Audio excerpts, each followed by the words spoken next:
चलिए आज हम लोग देखेंगे डिस्प्लेसमेंट रिएक्शन को। डिस्प्लेसमेंट रिएक्शन दो तरह का होता है, एक होता है सिंगल डिस्प्लेसमेंट और एक होता है डबल डिस्प्लेसमेंट।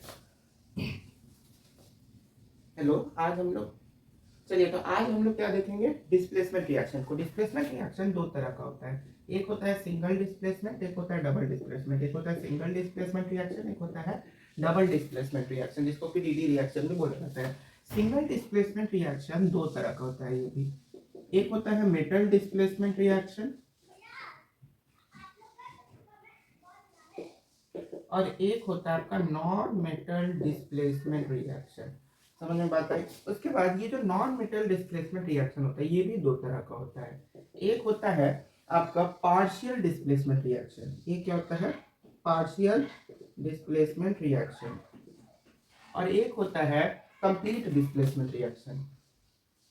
एक होता है आपका कंप्लीट डिस्प्लेसमेंट रिएक्शन। तो सबसे पहले जानेंगे सिंगल डिस्प्लेसमेंट रिएक्शन को, उसके बाद डबल डिस्प्लेसमेंट, फिर मेटल डिस्प्लेसमेंट रिएक्शन, फिर नॉन मेटल डिस्प्लेसमेंट रिएक्शन। फिर नॉन मेटल डिस्प्लेसमेंट रिएक्शन जो दो तरह का होता है, पार्शियल डिस्प्लेसमेंट और कंप्लीट डिस्प्लेसमेंट रिएक्शन, ये दोनों को समझेंगे।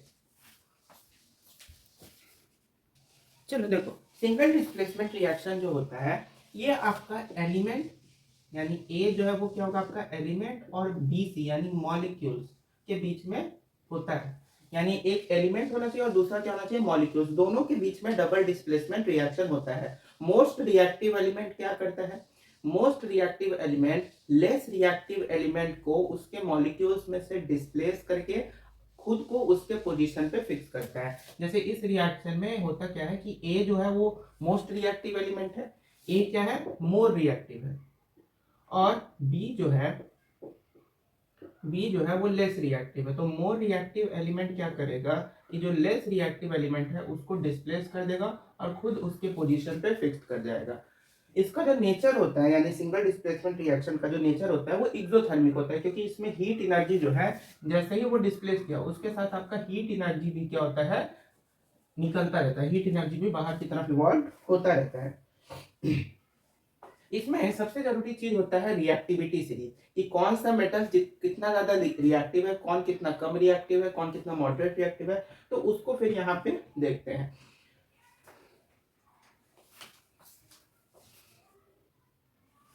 देखो यहाँ पे हम रिएक्टिविटी सीरीज लिख दिए हैं, नीचे से ऊपर की तरफ मोस्ट रिएक्टिव मेटल्स हैं, नीचे से ऊपर की तरफ मोस्ट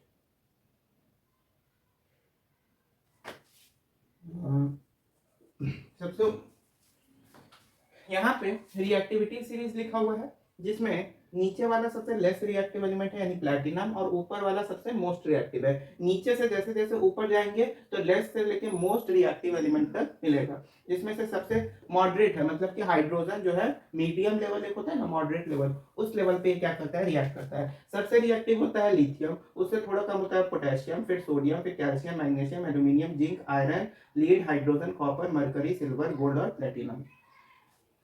तो ये आपका रिएक्टिविटी सीरीज है, इसको कॉपी में बनाना है तो बना लीजिए। चलो अब यहाँ देखो, यहाँ पे हम कुछ रिएक्शन लिखे हैं, पता नहीं दिख पा रहा है कि नहीं। ऊपर में जितना रिएक्शन लिखा है ना ये सारा नॉन मेटल डिस्प्लेसमेंट रिएक्शन है, और नीचे वाला सारा मेटल डिस्प्लेसमेंट रिएक्शन है।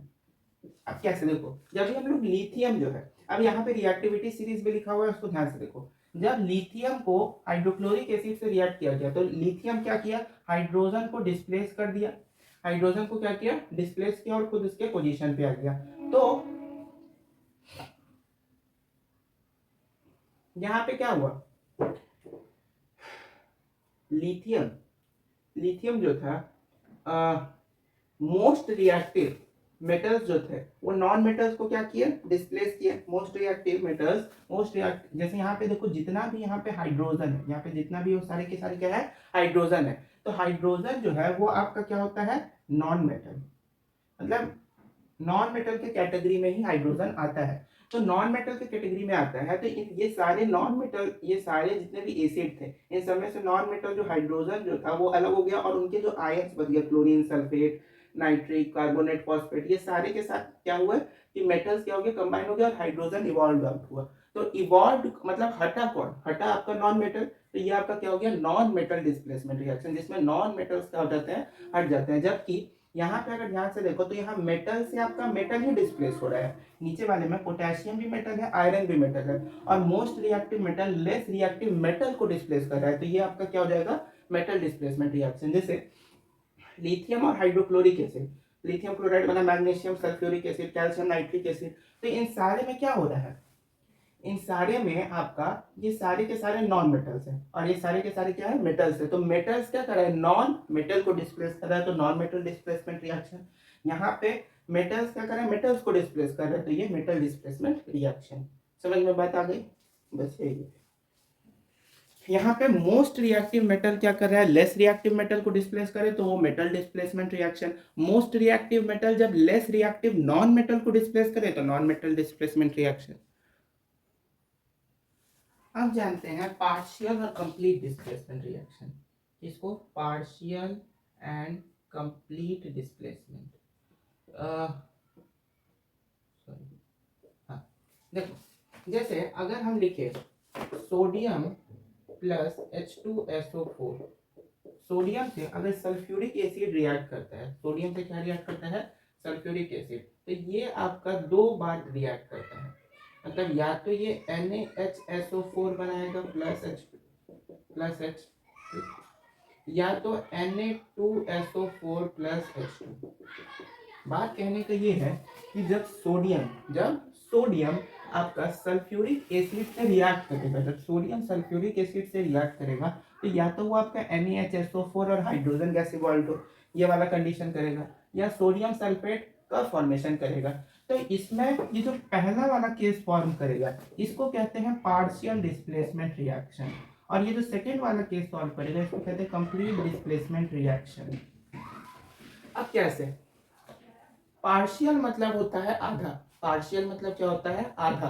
तो यहाँ पे अगर ध्यान से देखो, यहाँ पे इस रिएक्शन को अगर नीचे लिखें तो सोडियम हाइड्रोजन कितना है, 2, यानी H/HSO4, ऐसे समझो कि 2 हाइड्रोजन है। तो सोडियम अगर एक हाइड्रोजन के साथ रिएक्ट कर जाता है, सोडियम क्या करता है, एक हाइड्रोजन को केवल डिस्प्लेस करता है और NaHSO4 का केस फॉर्म करता है, यानी पहला वाला केस अगर फॉर्म करता है केवल एक हाइड्रोजन को डिस्प्लेस करता है, तो आधा हाइड्रोजन डिस्प्लेस हुआ, यानी 2 हाइड्रोजन था जिसमें से एक डिस्प्लेस हुआ तो एक ही बचा ना, तो एक हाइड्रोजन को डिस्प्लेस किया तो वो क्या हो गया, पार्शियल डिस्प्लेसमेंट रिएक्शन। और अगर दोनों हाइड्रोजन को यानी H2 में दोनों हाइड्रोजन को बाहर कर दिया और कुछ सोडियम सल्फेट की जगह आ गया, तो सल्फेट की जगह आ गया, तो वो क्या हो जाएगा, कंप्लीट डिस्प्लेसमेंट, क्योंकि उसमें दोनों हाइड्रोजन को क्या किया, अलग कर दिया।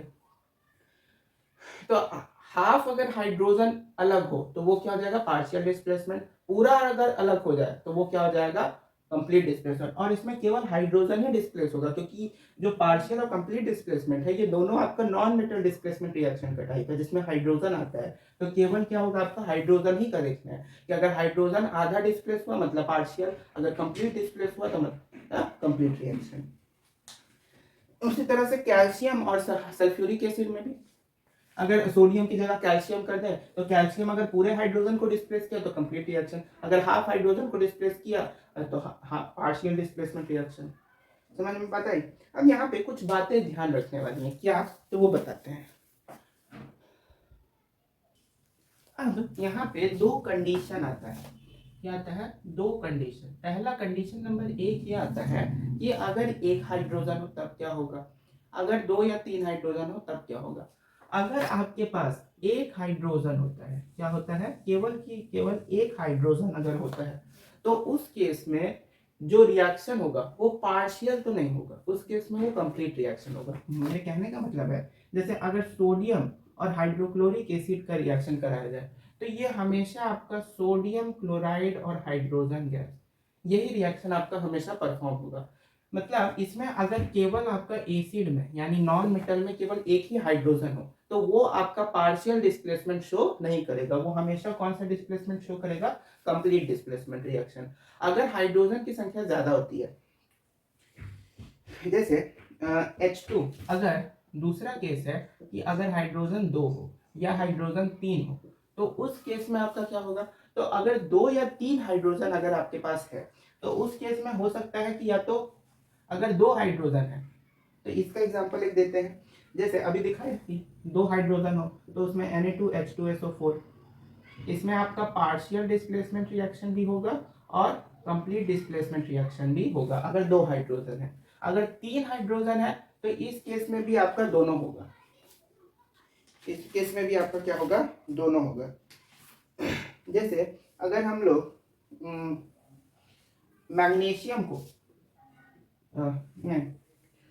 सोडियम ही लो ना, सोडियम को अगर हम लोग H3PO4 में रिएक्ट करें तो इसमें आपका ये पार्शियल डिस्प्लेसमेंट रिएक्शन भी शो करेगा और कंप्लीट डिस्प्लेसमेंट रिएक्शन भी शो करेगा। बस इसमें कंडीशन क्या होगा कि sodium plus hydrogen to H2PO4।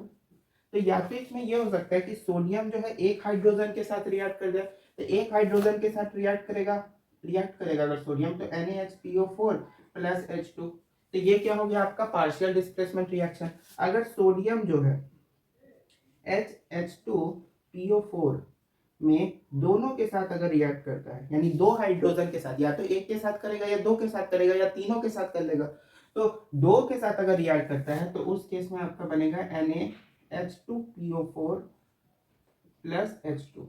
ये दोनों आपका क्या हो गया, पार्शियल डिस्प्लेसमेंट रिएक्शन, जिसमें हाइड्रोजन या तो सोडियम जो सिंगल हाइड्रोजन के साथ रिएक्ट कर रहा है या डबल हाइड्रोजन के साथ रिएक्ट कर रहा है। अगर तीनों के साथ रिएक्ट करता है, क्या करता है, तीनों के साथ, यानी Na प्लस H3PO4 है, तो इसमें आपका अगर ऐसे बनता है क्या, Na3PO4 और प्लस हाइड्रोजन, तो इसमें आपका क्या हुआ कि सोडियम जो है वो तीनों हाइड्रोजन के साथ रिएक्ट कर गया, तो ये आपका हो गया, क्या हो गया, कंप्लीट डिस्प्लेसमेंट रिएक्शन, जिसमें सोडियम तीनों हाइड्रोजन के साथ रिएक्ट किया। लेकिन नीचे वाले में पहला और दूसरा जो रिएक्शन है हाइड्रोजन और इस एसिड का, पहला दूसरा क्या हुआ, पार्शियल डिस्प्लेसमेंट रिएक्शन, जिसमें या तो हाइड्रोजन से किया या तो 2 हाइड्रोजन से किया। लेकिन तीसरे में कंप्लीट डिस्प्लेसमेंट रिएक्शन होगा, क्योंकि सारे जितने भी हाइड्रोजन थे सबके साथ रिएक्ट कर लिया, और यहाँ पे जो कंपाउंड बना सॉल्ट का फॉर्मेशन उसमें कोई हाइड्रोजन से रिलेटेड टर्म नहीं है। तो इसी को कहते हैं पार्शियल और कंप्लीट डिस्प्लेसमेंट रिएक्शन। अब देखते हैं डबल डिस्प्लेसमेंट। नेक्स्ट है डबल डिस्प्लेसमेंट रिएक्शन, जिसको डीडी रिएक्शन भी बोला जाता है। इसमें क्या होता है, जो 2 रिएक्टिव मॉलिक्यूल्स होते हैं उनके बीच उनके जो आयंस होते हैं ना, वो केवल एक दूसरे के साथ एक्सचेंज होते हैं। यानी डबल डिस्प्लेसमेंट रिएक्शन में दोनों रिएक्टिव मॉलिक्यूल्स के आयंस जो होते हैं उनके बीच में क्या होता है, रिएक्शन होता है। जैसे अगर हमने सोडियम क्लोराइड को अगर मैग्नीशियम सल्फेट के साथ रिएक्ट कराए, तो इसमें आपका क्या होगा कि सोडियम जो होगा वो मैग्नीशियम सल्फेट में सल्फेट आयन के साथ रिएक्ट कर जाएगा, और मैग्नीशियम सल्फेट में जो मैग्नीशियम है वो सोडियम क्लोराइड के क्लोरीन आयन के साथ क्या करेगा, रिएक्ट कर जाएगा। यहाँ पे Na2SO4 प्लस MgCl2, तो यही होता है आपका डबल डिस्प्लेसमेंट रिएक्शन, जिसमें बस आपका आयंस क्या होता है, एक्सचेंज होता है। यहाँ पे sodium plus chlorine negative, magnesium plus chlorine negative plus 2। तो सोडियम का एक आयन, ये जो आयन था ये सल्फेट के नेगेटिव आयन के साथ क्या किया, रिएक्ट कर गया, और मैग्नीशियम सल्फेट में जो उसका पॉजिटिव आयन था वो सोडियम क्लोराइड के नेगेटिव आयन के साथ रिएक्ट किया, यानी केवल आयंस क्या हुए, एक दूसरे के प्लेसेस को एक्सचेंज किया, तो उसी को हम लोग क्या बोलते हैं, डबल डिस्प्लेसमेंट रिएक्शन। अगर हम लोग और एग्जांपल में देखोगे तो पोटेशियम नाइट्रेट लेते हैं। पोटेशियम नाइट्रेट को अगर हम लोग सल्फ्यूरिक एसिड के साथ रिएक्ट करें H2SO4, तो इसमें क्या होगा कि potassium plus NO3 minus H2 plus sulphate minus, तो ये जो पोटेशियम है ये सल्फेट के साथ रिएक्ट करेगा, और ये जो हाइड्रोजन है इस नाइट्रिक एसिड के जो नाइट्रेट है इसके साथ क्या करेगा, रिएक्ट करेगा। तो यहाँ पे रिएक्शन क्या बनेगा, K2SO4 यानी पोटेशियम सल्फेट, और उसके बाद एसिड कौन सा निकलेगा, नाइट्रिक एसिड। ये हो गया, केवल क्या हुआ, आयंस का एक्सचेंज हुआ। तो ये हो गया आपका डबल डिस्प्लेसमेंट रिएक्शन। चलो डिस्प्रोपोर्शन रिएक्शन देखो। डिस्प्रोपोर्शन रिएक्शन क्या होता है कि जिन एलिमेंट्स का ऑक्सीडेशन नंबर 1 से ज्यादा हो, किससे ज्यादा हो, if the elements having oxidation number more than 1, तो वो जो है इस रिएक्शन में पार्टिसिपेट करेंगे, मतलब जिनका ऑक्सीडेशन नंबर 1 से ज्यादा हो। जैसे यहाँ पे इन सारे रिएक्शन को ध्यान से देखो, इन सारे रिएक्शन में जैसे हाइड्रोजन है, यहाँ पे हाइड्रोजन का ऑक्सीडेशन नंबर क्या है +1, यहाँ पे ऑक्सीजन का क्या है -1, यहाँ पे वाटर में हाइड्रोजन का ऑक्सीडेशन नंबर क्या है +1 और ऑक्सीजन का देखो -2, यहाँ पे ऑक्सीजन का क्या हो जाएगा 0। अब यहाँ पे ध्यान से देखो ऑक्सीडेशन नंबर इन ये जो एलिमेंट्स हैं इन दिस रिएक्शन ऑक्सीजन का 3 ऑक्सीडेशन नंबर है कि नहीं है। एक ऑक्सीजन का ऑक्सीडेशन नंबर है -1, एक है आपका -2 और एक है आपका 0। तो ऑक्सीजन का 3 ऑक्सीडेशन नंबर है कि नहीं है। तो ये आपका क्या हुआ डिसप्रोपोर्शन रिएक्शन हुआ जिसमें किसी एक एलिमेंट का 1 से ज्यादा ऑक्सीडेशन नंबर होगा। जैसे P4OH- में अगर ध्यान से देखो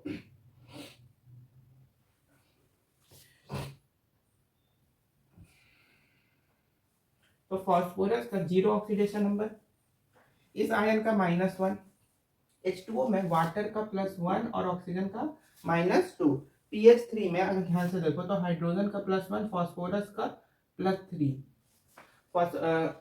नहीं हाँ ठीक है -3 हो जाएगा, फास्फोरस का क्या हो गया -3। और H3PO में देखोगे तो इसका +1, इसका -3 और इसका -2। तो अब यहाँ पे देखो तो इस फास्फोरस को देखो, फास्फोरस का जो ऑक्सीडेशन नंबर है वो हर केस में मतलब 1 से ज्यादा है कि नहीं, 0, -3, -3।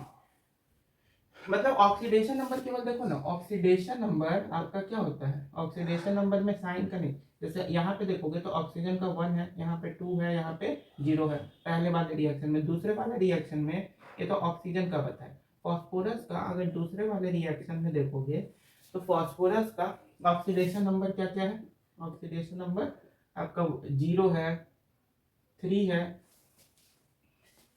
यहाँ पे +1 होगा, यहाँ पे +1 होगा, 3 है, 1 है, सारा का सारा क्या है ऑक्सीडेशन नंबर है। तो ये सारे के सारे क्या है 1 से ज्यादा है। सिमिलरली एसिड सल्फर 8 और OH- में अगर देखोगे तो इसका क्या है -1 है, सल्फर का आपका 0 होगा क्योंकि फ्री स्टेट में एग्जिस्ट कर रहा है।